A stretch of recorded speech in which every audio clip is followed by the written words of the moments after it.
So this is an amazing opportunity interview with the legendary Geoff Tate from the band Queensryche. Now Geoff Tate himself.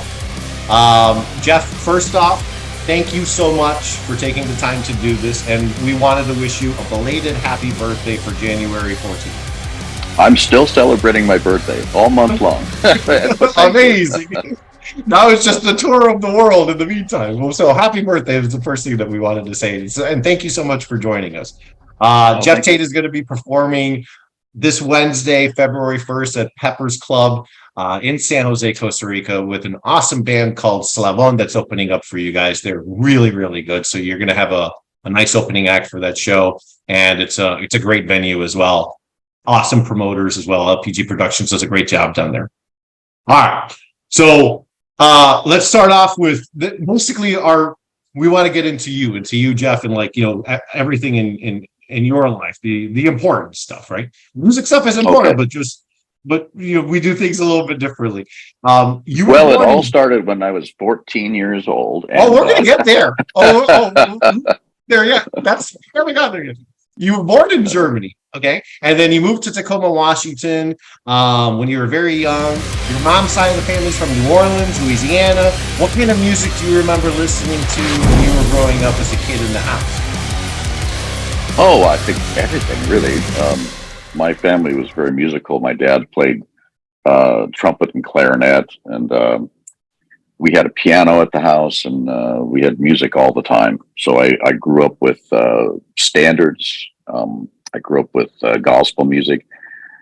Later, I discovered rock and roll, and I've kind of been surrounded by music all my life, really.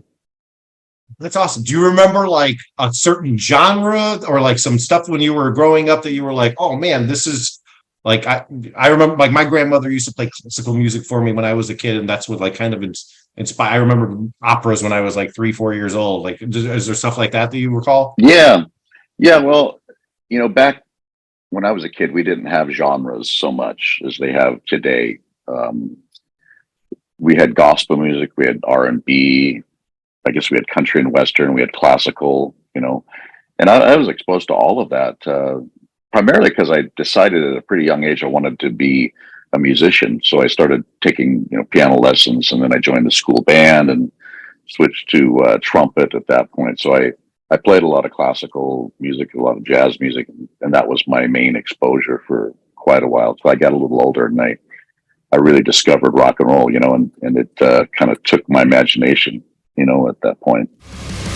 What was the first time that you discovered, like, do you remember when there was like a time where you were like, oh my God, I want to be a musician, or I want to play music? Like, what was the first instrument that you remember messing around with? Piano, really.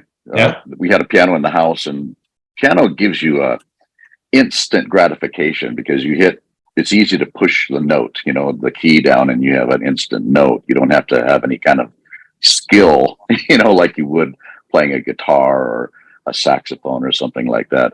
And piano was very easy, and it made mathematical sense to my mind at the time. So that was really my first discovery of instrument. Very cool. If this is alluding to the beginning of your first album, if you could go back in time, right, and see yourself at like 12 years old, right, and 12-year-old Geoff is in front of you, what kind of advice would you give yourself 12 years old back in the day if you were able to go back in time and just be like, hey, by the way? Well, that's hard to do because there's always consequences to all your decisions, Part of me, as you were asking me that question, I was thinking that I wouldn't spend so much time, learning arithmetic and math and algebra and all that stuff. And I wouldn't have tried out for any sports teams or anything like that. It was a waste of time. It didn't help me in what I do, as my life's work. But then again, all those things kind of shape you as a person. All your experiences sort of, work to make you the person you are. So, it's hard for me to answer that question.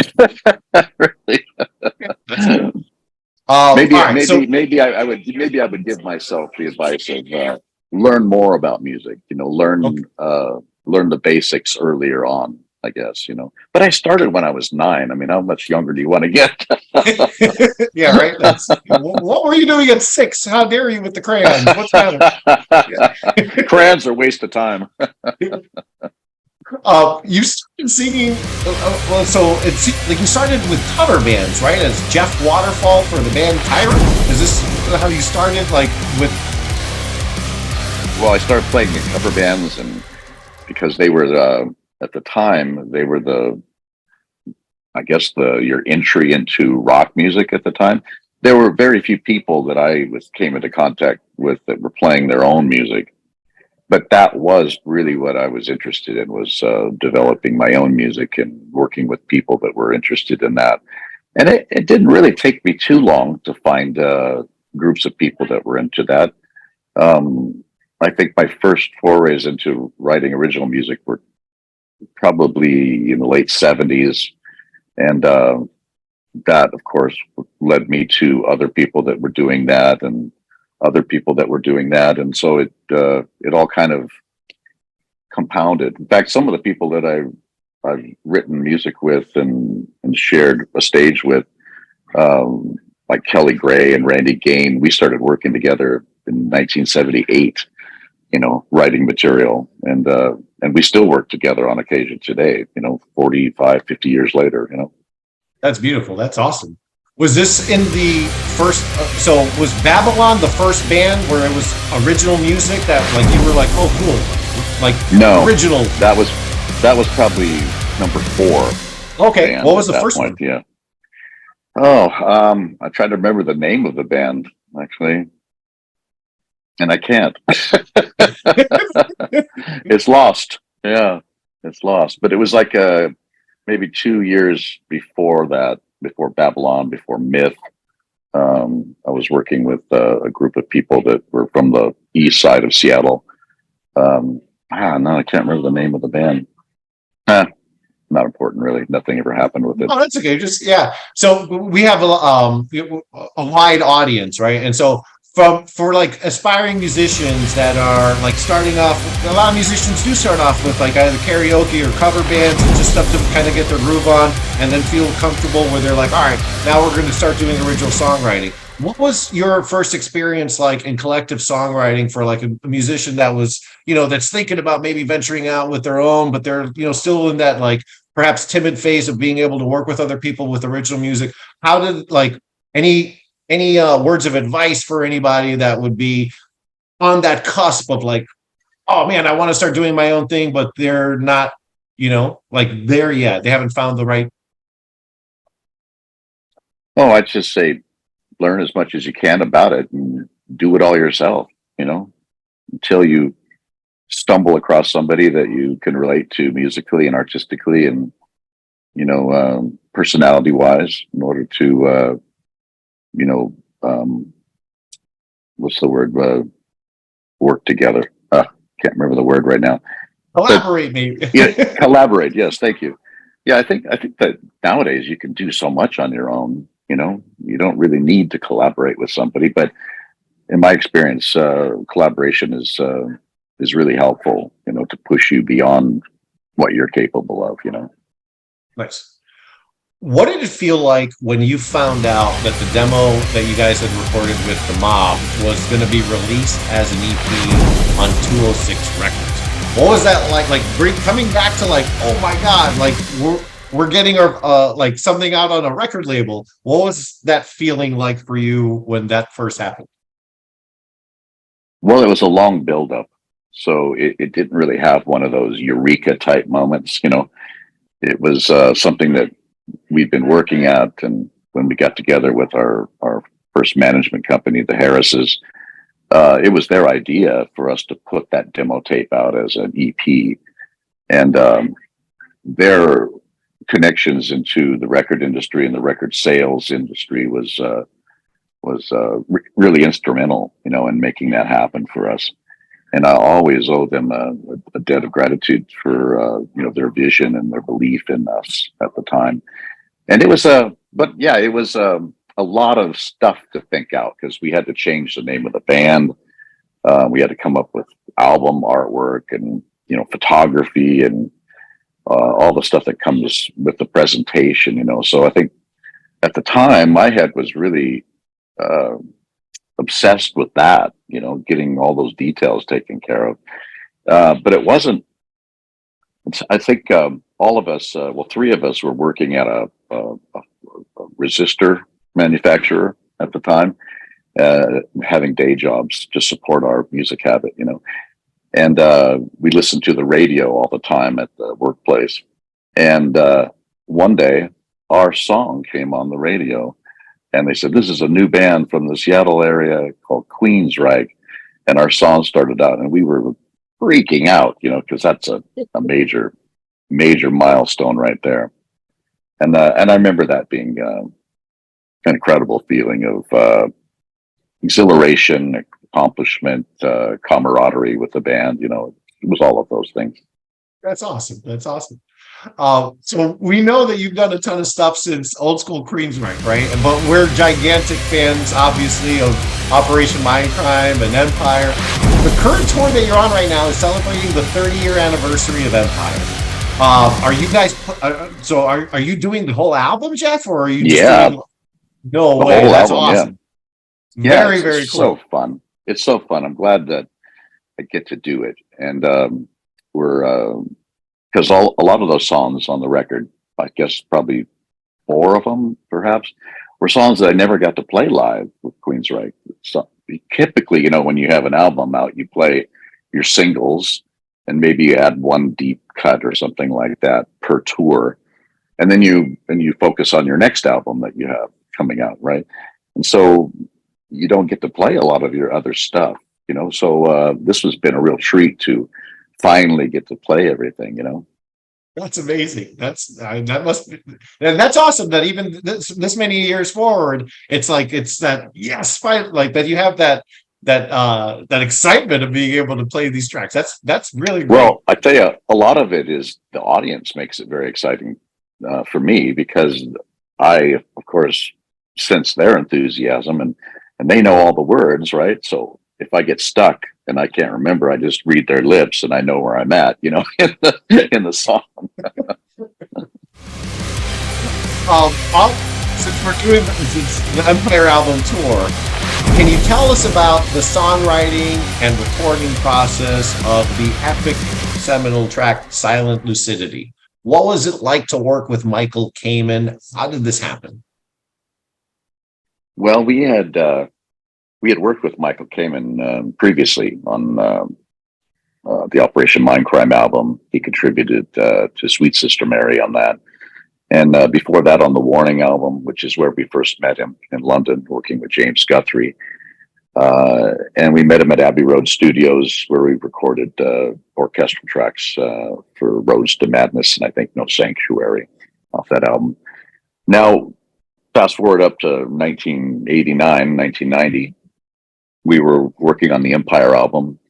And Chris DeGarmo and I were having this conversation, which we often did, about what was happening with our lives and all this. And he was a new parent at the time. And he told me that his daughter kept having these nightmares and they would wake her up. And so he was kind of perplexed as to how to handle it, you know. And I was not a parent at the time, and I really didn't have any helpful advice, you know, that I could give him. But we both happened to be reading the same book at the time about lucid dreaming, and we segued into that conversation about what the book was like and how to control your dreams, and you know, if there's a monster in your dreams, plant flowers in its hair, because all that's possible in the dream world, you know. And we finished our conversation for that day, and the next day he came back with Silent Lucidity, the song, and he played it for me, and we loved it. And we recorded a demo version of it, and we prepared it with the band. And when we maybe a month or two later, we were in the studio working with Peter Collins, our producer, and he didn't feel like the song measured up to the rest of the songs on the album. And he suggested that perhaps we put that away for a while, and or scrap it all together, save it for another record. He didn't feel it was that well developed, you know. And Chris didn't like that idea. And he went home that night and contacted Michael Kamen. And both of them came up with this beautiful orchestration part. It was just gorgeous. And when Peter heard it, he said, oh, "Okay, that song is finished. That's a great song, and that's got to be on the album." And I'm so happy that he said that, because we weren't planning on doing anything orchestral with that song, and it was just going to be, kind of an acoustic guitar voice kind of presentation, you know. And with Michael's help, it really pushed the track into a whole different realm, you know. And I'm very happy about that. Of course, it really was the huge single on the album that really pushed the album over the edge, you know. That's amazing. I had no idea. That is awesome. That is very, very, very cool. What was it like when you found out that you guys were being nominated for Grammys? Yeah, what was that like? I think it happened at the same time as we were asked to play the Grammys. So it was kind of like, you know, that was more exciting to us to be able to play. But when you guys did the track, were you thinking about it? Were you like, you know what, this might have a, did you feel that? I mean, every artist like thinks that, right? Like, you know, like believes like, oh man, we just did this awesome monster track. Sometimes for some songs, were you in that, like, is that what the like vibe was when you guys finished that and said, oh shit, what did we just do? This is insane. No, you know what? I feel that way about every record and about every song. It's every record you do, to me, is a huge accomplishment. It's very difficult to take ideas from here and translate them into music, and then do that 11 or 12 times. You know, it's a huge undertaking, and I always feel incredibly fulfilled and successful whenever that happens, you know. And this was no different. I felt great about the song. I felt great about the album when it came out.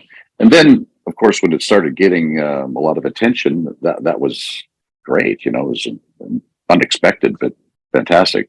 But I tell you, when we played the Grammys, we got some disturbing news.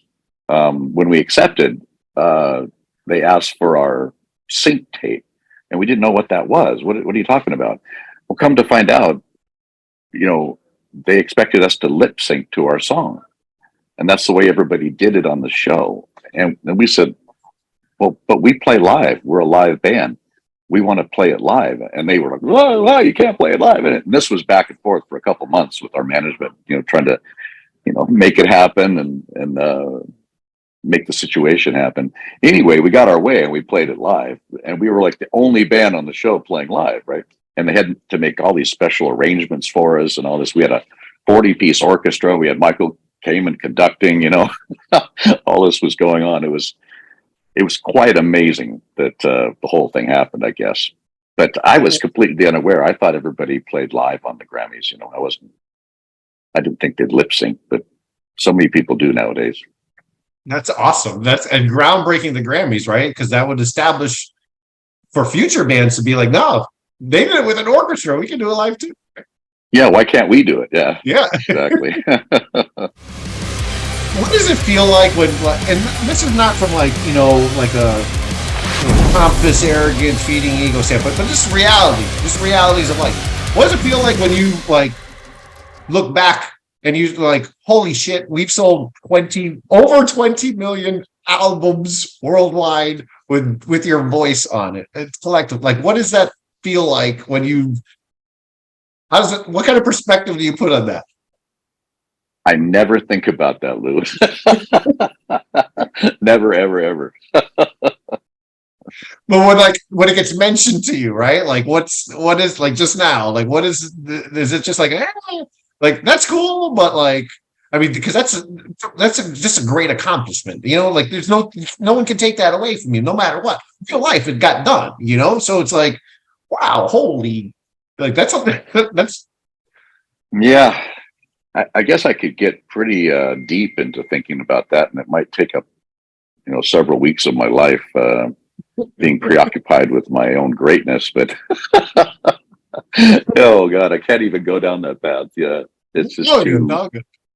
it's too weird. Yeah, I Okay. prefer to be like, think of myself in the now, you know, and enjoy life around me and my family and my friends and my band and my business associates, and just really try to stay, in what is my current reality rather than focus on the past.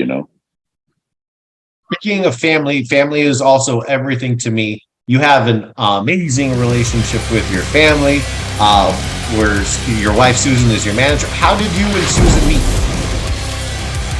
We met at a party that was thrown by mutual friends, and we were immediately attracted to each other. Unfortunately, we were both married at the time to other people. And when both of our marriages came to an end, we sought each other out immediately, and we got together and have been together ever since.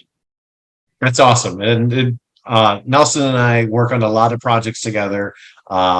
We've been best friends for 30 years. And yeah, it's really nice when you have, family, somebody that you know is always going to be there for you to help in whatever situation is, but especially in certain business situations, it's really, really awesome. Yeah, I think it is very beneficial to have somebody watching your back and having your best interests at heart.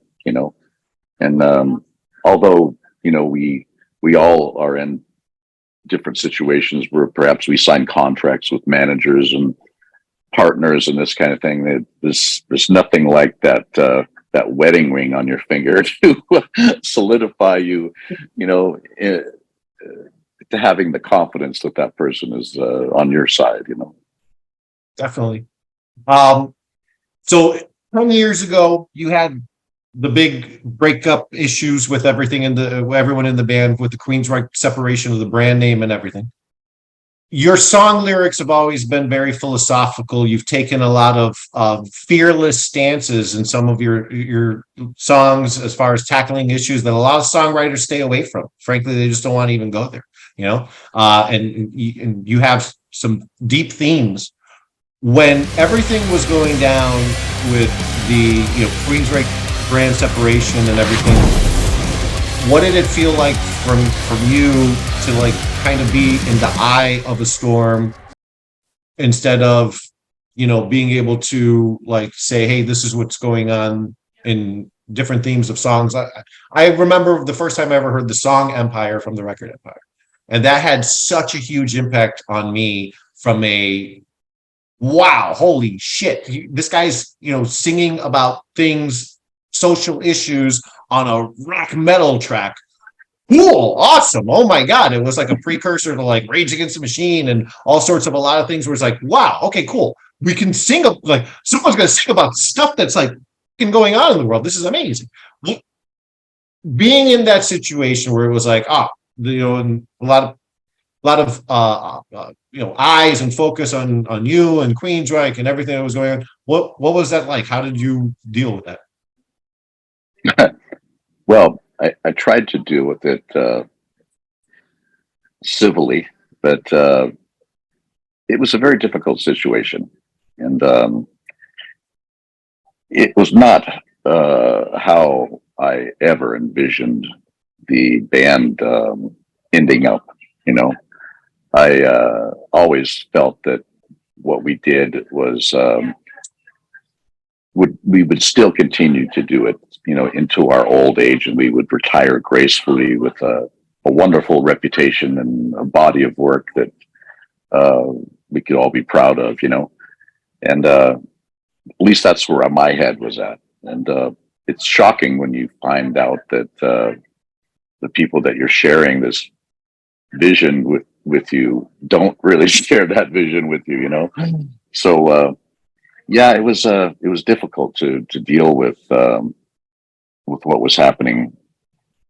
I think it all worked out really well, and both parties walked away from the situation,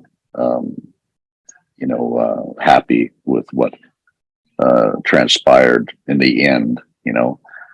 And yeah, and in retrospect, I wish I would have perhaps split from the band earlier on in my career, and I think it probably would have been a better thing for me, you know. And I don't know. I'm glad it's all over. You know, it's been 10 years, and I'm so happy now, and doing my own thing, and it still hasn't really changed at all. I'm still touring the world, still playing shows for my audience, and trying new things live, and still making albums. Nothing's really changed except my name is now on the reader board instead of Queensryche, you know. Yeah, the branding, that's it. But like fans know, who you are, right? And they know you're a legend, so that's a good thing. You still have that clout. You recently did a cover of "Shine on You, Crazy Diamond," all the parts for a Pink Floyd tribute album. Are you going to be doing a solo album? Do you have plans for a solo album in the future? Now that we're in singles one at a time on Spotify, what's going on with you and new material for yourself? I've got loads of new material. Yeah, I'm so busy. I can barely pay attention, you know. I have a solo album that's pretty close to being finished. I have all kinds of offers from other people to do guest appearances on their record. I just did a guest appearance on Avantasia's new album, sang 2 songs with Toby that were really cool. A couple of years ago, I started this project called Sweet Oblivion, and we've done 2 albums together. Typically, they're Italian artists, and we work together to make the album, and we're getting ready to start on our 3rd one now. So I've got that going on. So yeah, I'm pretty swamped with awesome. Musical activity, you know. So if you're going to be swamped with musical itinerary, it'd be nice to have some wine once in a while, right? So let's talk about your winery that you have with Susan. Is it Insania? Is that how it's pronounced? Insania. Okay. So yeah. You started making Dandelion wine as a Boy Scout when you were 14 years old, right? And now you have your own winery with your wife. Where was it where you guys were decided we're going to launch our own winery? Well, it was after many drinks one night. we were celebrating with some friends of ours that are winemakers in the Seattle area, and we hit on this idea that we'd like to do our own brand. And so the next day when we sobered up, the idea still seemed like a good one, and so we launched it. It was 2007 our first vintage came out, and since then we've switched locations where the wine is made.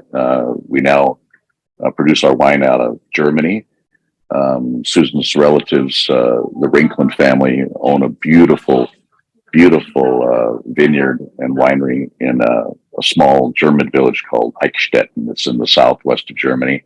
It's kind of on the border between France and Switzerland, right there in that little triangle. It's part of the Alsace wine region. And we make a Pinot Noir and a Pinot Grigio, a red and a white. Both are called Insania. And we love it. Every year we have a wine harvest festival in October where we have a big party and a celebration, and people show up at the winery from all over the world to drink wine and listen to me tell stories. I usually play a set of music, and we have other people show up, other musicians show up, and kind of have a jam night. It's gotten so big that the village wants us to move it to someplace bigger. Well, all the neighbors get involved too, and they all come, and it's a week-long celebration. Really, we have a great time, but I enjoy it very much.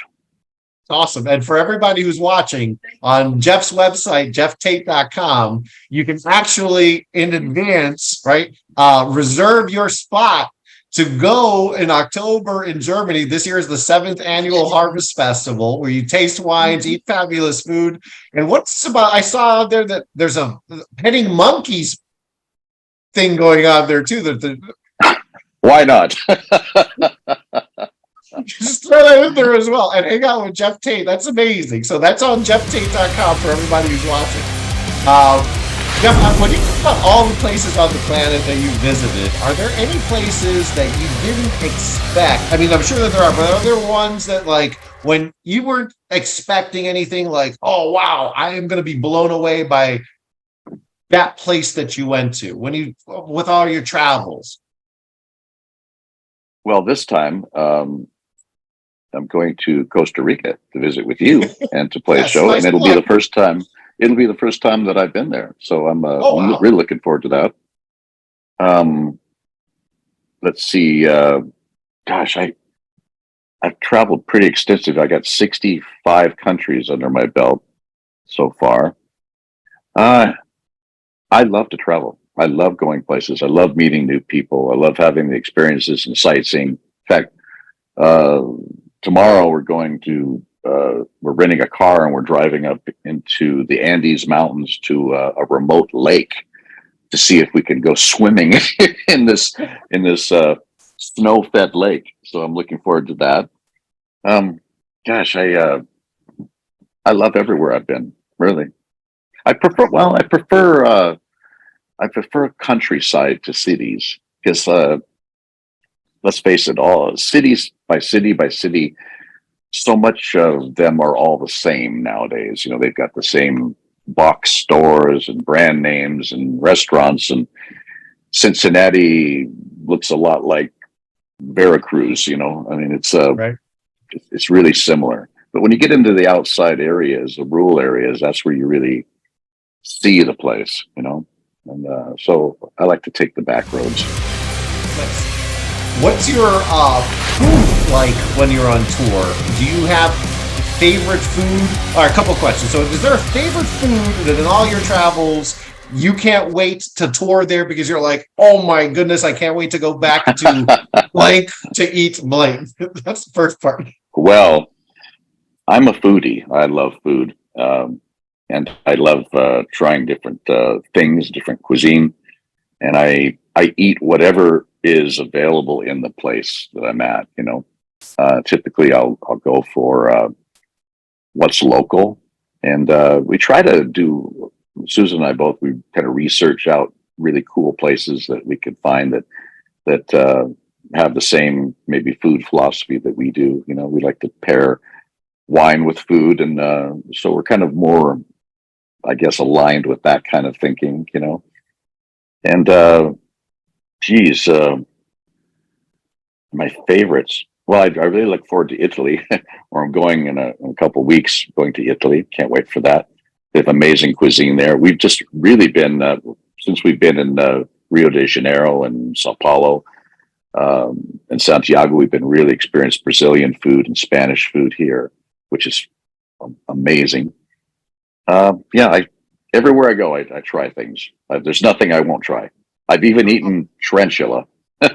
Tarantula? Where did you have tarantula? Yes, in Cambodia. Yeah, and I would eat it again. It was actually quite nice, surprising. I'm sure. I'm sure that same thing. I'm a hardcore foodie. I've tried a lot of random stuff. Never had tarantula. I wouldn't be scared to try it. But yeah, that sounds very. I was really slightly scared to try it, but once I had it in my mouth, I was shocked because I thought it would be like brittle and shatter and be filled with, you know, some kind of foul liquid, and it wasn't like that at all. It was like eating teriyaki chicken. Okay, all right. I guess all things taste like chicken, don't they? At the end of they say. They can. What kind of music are you listening to these days? It doesn't matter what type. Like, what do you have on your playlist this morning or yesterday? Like, when you're listening to music, like, what are you listening to now? Well, predominantly, I'm listening to my own stuff. Okay. When I'm working on a project, I get pretty preoccupied with my own music, and I'm listening to it over and over again. And making changes. And the beauty about living in the 21st century is that you can take your recording studio with you at all times, you know, and I have it in my bag, and I have it set up in my hotel room. And whenever I'm working on a project, it's at my fingertips, you know, so I can try this and try that. I can experiment, I can delete and send. It's amazing. And I love being in this time and age. Very cool. Did I answer your question? Probably not, did I? I bypassed it, didn't I? No, you didn't. You're listening to your stuff right now, so you can get that stuff out there. We got Yeah. it. Any new bands or bands that you've been listening to, like in your travels, that you've been able to check out, or opening acts where you were like, oh shit, these guys are good? Oh, there's this band from Sheffield, England that I'm pretty obsessed with right now. Called Bring Me the Horizon. Oh yeah. And they've got a few albums out, and it's very rare that I like a band or an artist more than a couple songs from them, you know, but I like almost every song from these guys. They're great. And I've listened to them live before, and my band really likes them, and we kind of jam on some of their stuff at sound check, and it's fun to sing, you know. That's awesome. Very, very cool. Want to close with this, which you alluded to earlier. You were a big sports fan, football player in high school, and then you got hurt, right? Do you still follow sports, or kind of, sort of, or a little bit? Well, to make it the correct story, I never was a big sports fan, Okay. and I didn't play high school football. I played briefly junior high football, which makes me like, what, 13 years old. So yeah, Okay. I wasn't very good at it, and I'm not a big person, so it was definitely a sport that you know, you need some size, you know, to be excel in, I think. No, I enjoy the World Cup, you know, European football. I like hurling, Irish hurling. I watch that quite a bit. I enjoy combat sports, you know, like Brazilian jiu-jitsu and things like that. My grandsons participate in that, and so they're constantly sending me little videos of what they're doing and their competitions, which is really interesting. What my oldest grandson is like the most mellow, passive sort of personality. He's kind of a thinker, right? But he just excels when he gets into the Brazilian jiu-jitsu competition, and he just slays people. It's amazing to watch the contrast, you know, between this gentle kind of soul to this like absolute warrior that happens when he puts on the outfit, you know. That's awesome. That's amazing. Geoff, thank you so much for taking the time with us today. We really appreciate it. Geoff is performing this Wednesday at Peppers with Slavon in San Jose, Costa Rica. Looking forward to meeting you at the show.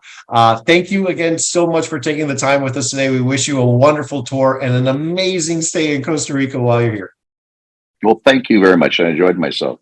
Thanks for the Awesome. conversation. Thank you, Geoff. Thank you so much. All right. Bye-bye now.